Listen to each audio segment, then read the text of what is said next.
Assalamualaikum warahmatullahi wabarakatuh.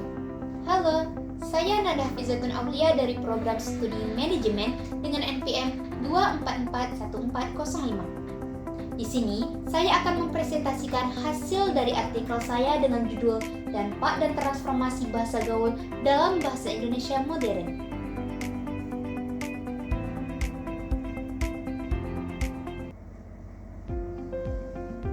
Sebelum kita memasuki pembahasan bahasa gaul, kita harus tahu dulu nih, apa itu bahasa? Menurut KBBI, bahasa sebagai sistem lambang bunyi yang arbitrer digunakan oleh anggota suatu masyarakat untuk bekerjasama, berinteraksi, dan mengidentifikasikan diri mereka. Sedangkan menurut Leonardo Bloomfield sendiri, bahasa adalah alat komunikasi yang terdiri dari bunyi-bunyi yang diorganisasikan dalam unit-unit terkecil yang disebut dengan fonem. Memasuki pembahasan bahasa Indonesia, bahasa yang secara resmi diakui pada tanggal 28 Oktober 1982 dan diakui juga pada tanggal 18 Agustus 1945. Kegunaan bahasa Indonesia ini sangat banyak loh. Yang pertama sebagai bahasa persatuan. Indonesia ini memiliki banyak suku bangsa bahasanya, namun kita harus memiliki satu bahasa persatuan, yaitu bahasa Indonesia. Yang kedua, bahasa pengantar pendidikan. Di forum-forum pendidikan, kita menggunakan bahasa Indonesia sebagai pengantar untuk belajar maupun pengajar. Yang ketiga, bahasa media massa. Yang keempat, bahasa komunikasi nasional. Yang kelima, bahasa pengembangan ilmu pengetahuan dan teknologi. Yang keenam, lambang kebanggaan nasional. Dan yang ketujuh, identitas nasional. Nah, masuk pembahasan bahasa gaul. Bahasa gaul adalah penggunaan bahasa Indonesia non-formal yang digunakan oleh anak muda untuk pergaulan. Bahasa ini muncul pada dekade 1980-an dan terus berkembang hingga saat ini. Bahasa yang menggunakan bahasa yang hanya dipahami oleh para kalangan generasi itu saja. Dan bahasa gaul ini bersifat sementara loh. Analisis data menurut beberapa penelitian, 82% remaja menggunakan bahasa gaul dengan teman sekelasnya, 86%-nya menggunakan bahasa gaul dengan teman di luar kelasnya, dan 8%-nya menggunakan bahasa gaul pada sesama keluarga mereka.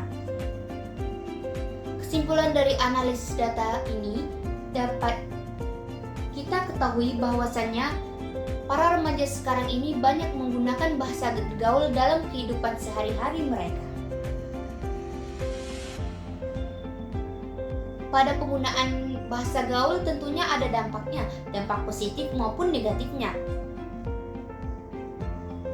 Kita lihat dampak positifnya dulu. Yang pertama, mendorong kreativitas berbahasa. Kita tahu nih bahwasannya bahasa gaul ini adalah bahasa yang unik, yang tercipta dari beberapa kata maupun dari singkatan kata. Yang kedua, memperkuat identitas kelompok. Dengan bahasa gaul kita jadi tahu nih generasi X, generasi Y, dan generasi Z, dan juga dari wilayah mana mereka berasal, karena bahasa gaul dari berbagai daerah itu berbeda-beda. Yang ketiga, menebarkan budaya populer. Dan yang keempat, mengekspresikan emosi secara lebih efektif.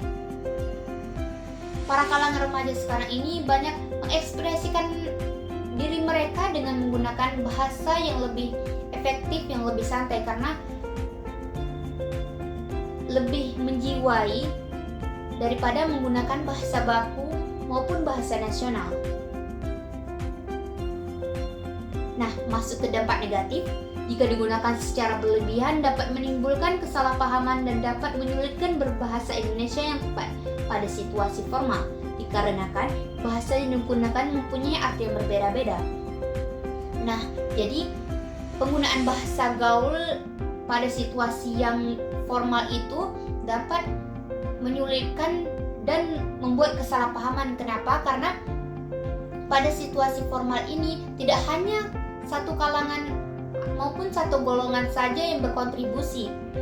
Banyak generasi maupun berbagai daerah juga mengikuti kegiatan formal ini. Jika kita menggunakan bahasa gaul, maka yang lainnya akan menjadi salah paham, karena pada penggunaan bahasa gaul ini kan kita ketahui bahwasannya yang hanya paham itu adalah orang-orang generasi itu saja maupun dari kalangan itu saja. Jika kita menggunakan bahasa gaul, tentu yang lainnya tidak akan paham karena artinya yang berbeda-beda. Yang kedua, terancamnya eksistensi bahasa Indonesia sebagai bahasa nasional. Yang ketiga, menurunnya derajat bahasa Indonesia. Yang keempat, menyebabkan punahnya bahasa Indonesia. Yang kelima, krisis identitas. Dari dampak negatif yang sangat mengancam ini, tentunya kita harus tahu nih penanganannya itu bagaimana sih. Nah, kita bahas tentang penanganan bahasa gaul. Yang pertama, menanamkan rasa bangga terhadap bahasa Indonesia. Yang kedua, memperkuat pendidikan bahasa Indonesia. Yang ketiga, mengajak pengguna bahasa yang tepat di media sosial. Yang keempat, menyelenggarakan kegiatan atau seminar. Yang kelima, menumbuhkan kesadaran diri. Dan yang keenam, membiasakan diri dengan penggunaan bahasa Indonesia yang benar. Dari penanganan yang telah dijabarkan, sebenarnya penanganan yang lebih efektif itulah adalah dari niat diri kita sendiri. Tentang mengajak pengguna bahasa yang tepat di media sosial ini sangat benar, karena para remaja sekarang ini banyak menggunakan media sosial maupun gadget mereka untuk berkontribusi apapun. Jadi, jika kita menggunakan media sosial, kita dapat lebih cepat untuk mengajak para teman-teman yang lainnya untuk menggunakan bahasa Indonesia yang benar dan tepat. Sampailah pada kesimpulan dari presentasi saya. Kesimpulannya adalah penggunaan bahasa gaul di kalangan remaja memiliki dampak positif dan negatif. Dampak positif mencakup peningkatan kreativitas dan efektivitas komunikasi serta pembentukan identitas kelompok.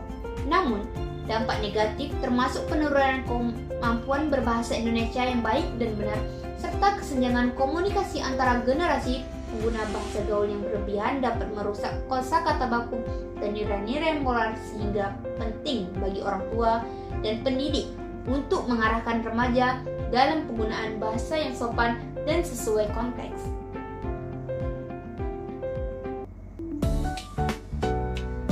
Cukup sekian presentasi saya. Terima kasih. Saya Nanda Fizatun Aulia. Wassalamualaikum warahmatullahi wabarakatuh.